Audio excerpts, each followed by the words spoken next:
का लक्षण तुम्हारे अंदर आएगा तभी तुम्हारा ये विकार चला जाएगा और तुम निर्विकारी आत्मा हो जाएगा। तो आत्मा पशंती आत्मा, आत्मा सब जगह आत्मा जब देखता है तो विकार कर नहीं सकता है। राग द्वेष इच्छा मोह काम क्रोध ये सब जो क्षेत्र का विकार है वो पीछे तुम्हारे में नहीं रहेगा, तुम निर्विकारी आत्मा बन जाएगा। आत्मा है सबके अंदर, जो आत्मा है वो भी मेरे को ही जान। मैं सभी क्षेत्रों के अंदर जीवात्मा बन के खड़ा हूँ, बैठा हूँ। और पुरुष और प्रकृति को अलग अलग करके जाना, क्षेत्र और क्षेत्र को अलग अलग करके जानना, इसको ज्ञान बोलता है। ज्ञानी ये है कि तुम कौन है और शरीर क्या है। शरीर कैसे तुम्हारे से अलग है, तुम शरीर नहीं है, तुम बॉडी नहीं है, तुम निर्विकारी आत्मा है। तो बोला आत्मा भी मेरे को ही जान, सबके अंदर मैं ही आत्म स्वरूप में बैठा हूँ। क्षेत्रज्ञ जो आत्मा है वो भी मैं ही हूँ, और ऐसा जानना ही सच्चा ज्ञान है।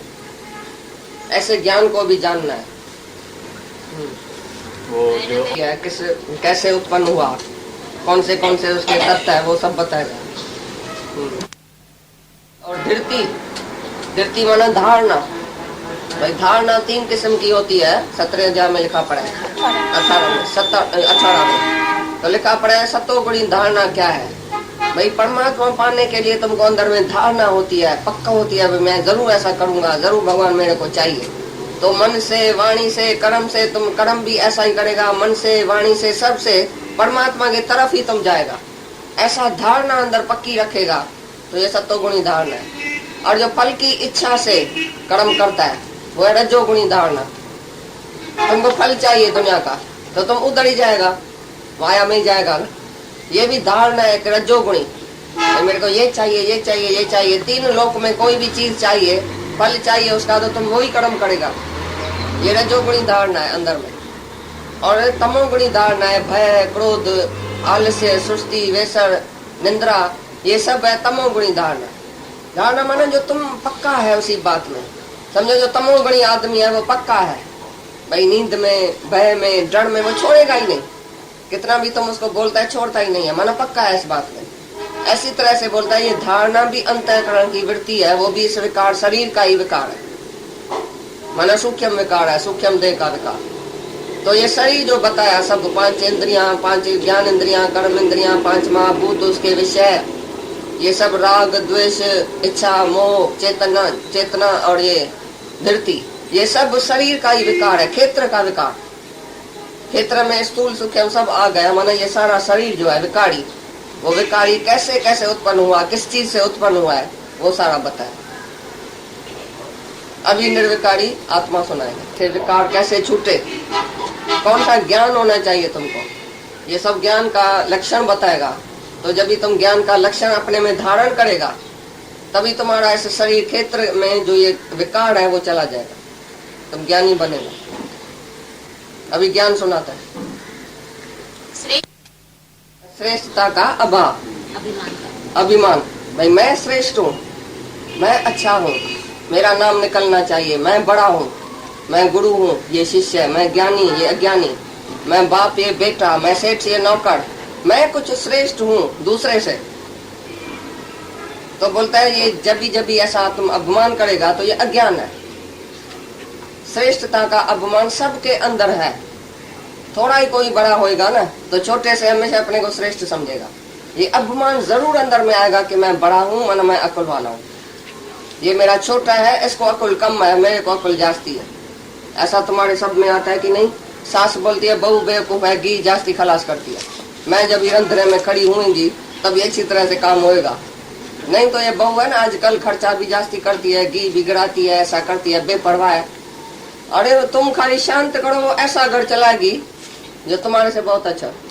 सब में अपना अपना अकल है, अपनी अपनी रमज है। भगवान जो अंदर बैठा है सबके अंदर वो कैसे बेवकूफ है। इतने छोटे बच्चे में भी ऐसी ताकत देता है भगवान जो बड़ा भी काम नहीं कर सके। एक माई थी, उसको अर्धांग हो गया, हमारे बाजू में रहती थी, उसको मर्द भी नहीं था। इतनी छोटी 10 बरस की लड़की उसकी थी, वो सारी उसकी सेवा करती थी। हम देख के हैरान होते थे। दादा बोलता था देखो तुम बोलता है ना ये छोटी है, मैं तो बड़ी हूँ, मैं अकुल वाली हूँ, मैं सारा घर चलाती हूँ, अभी इसका घर कौन चलाता है। इतनी छोटी लड़की 10 साल की उसकी सेवा करे, सारा सेवा, और सिर से पांव तक जो भी सेवा होती है वो सब करे और घर भी चलाए। तो दादा ने बोला देखो इसमें भगवान की शक्ति है ना। तुम बोलता है ये छोटा है, हम छोटा तो किसको नहीं मानेगा। बेवकूफ से भी भगवान ऐसा कर्म कराएगा जो सियाना उधर बैठा होगा। पंडित भय भिखारी, मूर्ख मूर्ख राज्य करता है, पंडित भय भिखारी। पंडित भिखारी थी प्या गुमन और मूर्ख मूर्ख राज्य करता है। राजा ऐसा भी राजा है जो बिल्कुल मूर्ख था, उसको भी राजा ही मिल गया। तो तुम कभी भी श्रेष्ठता का अभिमान नहीं करना। मैं किसी से भी श्रेष्ठ हूँ, मैं किसी से उत्तम हूँ, इसलिए ही हमारे गुरु ने हमको अद्वैत में टिकाया। तो सबको अपना आप करके देखना, किसी से भी तुम बड़ा नहीं है। तुम जब हाथ जोड़ता है, पांव पड़ता है, तो हम गुस्सा करता है काय के लिए? भाई तुम बड़ा है क्या, तुम छोटा है, हम बड़ा है क्या? किस बात में हम बड़ा है? कोई भी बात नहीं है जो हम बड़ा है तुम छोटा है।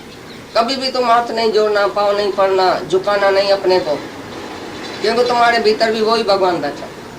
तुम अपनी भगवान का इंसल्ट करता है जब इधर झुकता है। ये भी भगवान एक ही है, तुम्हारा भगवान भी एक ही है। तुम्हारे अंदर वाला भगवान कोई कमजोर है, कोई घट है, कोई कमती है, कोई छोटा है, कोई निर्बल है। तुम्हारे अंदर वाला भगवान कितना शक्तिशाली है। जो इधर है सो इधर है। तो कभी भी तुम श्रेष्ठ किसको नहीं मानना, नहीं तुम अपने को श्रेष्ठ मानना। सेमनेस एंड वननेस, इसी अद्वैत में जब तक नहीं टिकेगा तो तुमको भी ज्ञान नहीं आएगा।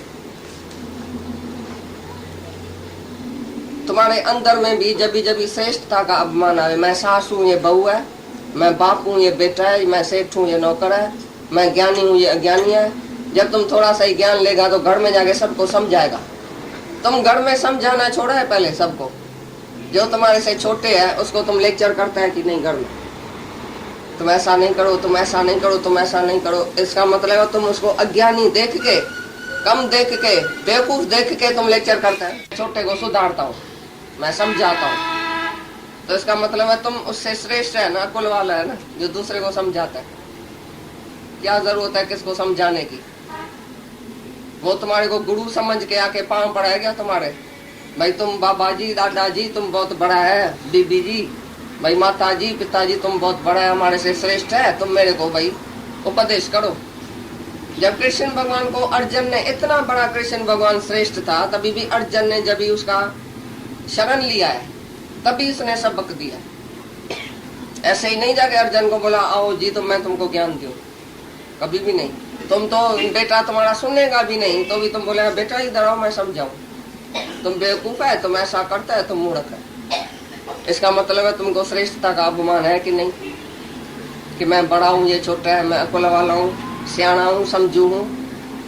बहू को तुम समझाते हैं, लड़के को समझाते हैं, लड़की को समझाते हैं। सेठ हमेशा नौकर को समझाते हैं। 24 ही घंटा सेठ बोलता ही रहता है नौकर से, और नौकर नौकर ही रहेगा बेवकूफ। तुम कितना भी समझाओ नौकर को, नहीं समझेगा तुम्हारे से, क्योंकि तुमको श्रेष्ठता का अभिमान है कि मैं सेठ हूँ। जब तुम इक्वल देखेगा भाई वो भी आत्मा ही है, हमारा ही स्वरूप है, और इसके अंदर भी भगवान बैठा है। हमारे से भी वो नौकर अकुल वाला हो सकता है। तुम कैसे समझता है कि मैं अकुल वाला हूँ? एक आदमी इधर से गया सिंगापुर, वो बिल्कुल कुछ साइन करके भी नहीं जानता था, नहीं उसके पास पैसा था, नहीं साइन करने आता था, बिल्कुल मूर्ख जैसे, पढ़ा लिखा भी नहीं था।